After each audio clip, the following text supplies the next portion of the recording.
We all want a quick fix from OCD. We all want it gone yesterday.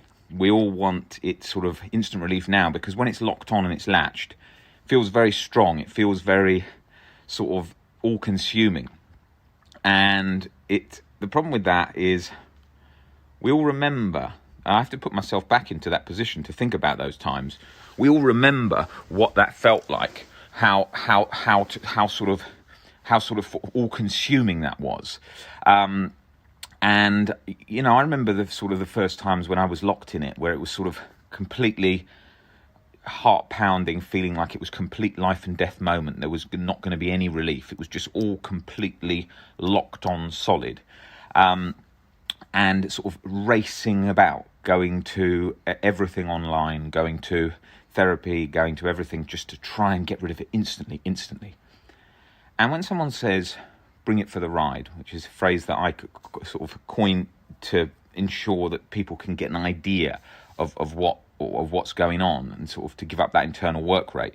What happens is people, they get into a position where they're so fed up with being told to sort of just sit with it, you know. So when someone says, bring it for the ride, they mean just sit with it, do nothing. I've been doing nothing, I feel like crap. That's not what we're talking about. It's not a case of completely doing nothing, because nothing is learning nothing, seeing nothing different. It's like if you saw somebody that had a really difficult disease and they were learning to live with it, very anxious and very angry. If you saw them in a chair, they would be just sitting with it. But then as months passed, they'd come to terms with it. Now, they would still, to the observer, be just sitting with it, but they wouldn't just be doing the same as they were. Their perception of things had changed. And that's what we're talking about. We're talking about changing our perception of it gradually. That is the difference. But you won't be able to fix it. You're going to have to feel some anxiety in the short term. Albert Ellis talks about that in the books, with sort of low frustration tolerance, where we just sort of hate having any sensations.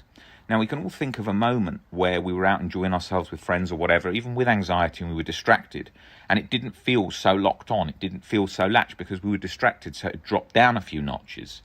Now, that's the same here with that bringing it for the ride situation, is when you're sitting sort of, I've got to get rid of this. I really don't want that sensation. It's completely internally locked, you know, inside your chest, inside your jaw, inside your muscles, in your neck, in everything.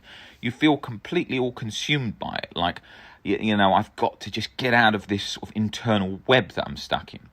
And that does the exact opposite. That's sort of pouring gasoline on the bonfire to put it out. So we're going to have to get used to, okay, this is going to take a bit of time. It doesn't mean forever. And one of the things that I noticed was I always wanted rid of it in days, weeks, or sort of 1 month. I wanted it very much gone, pretty much most of the time in sort of 24 hours, okay? And it doesn't work like that. It's not something that some people come into me, they've been stuck for many years, and they may come in and have a few sessions, get better, feel great for a year or two. Some people come in, it takes them a few weeks, a few months, few years. It's all different for everyone. Some people just need a sort of change in perception on a few areas and they can feel a hell of a lot better.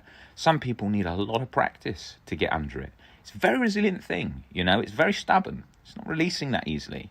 So because something that's that stubborn, don't expect it to sort of just give way by you sort of just dismissing it or leaving it there. It's not going to do that. Otherwise it would have done, because you tried that on day one.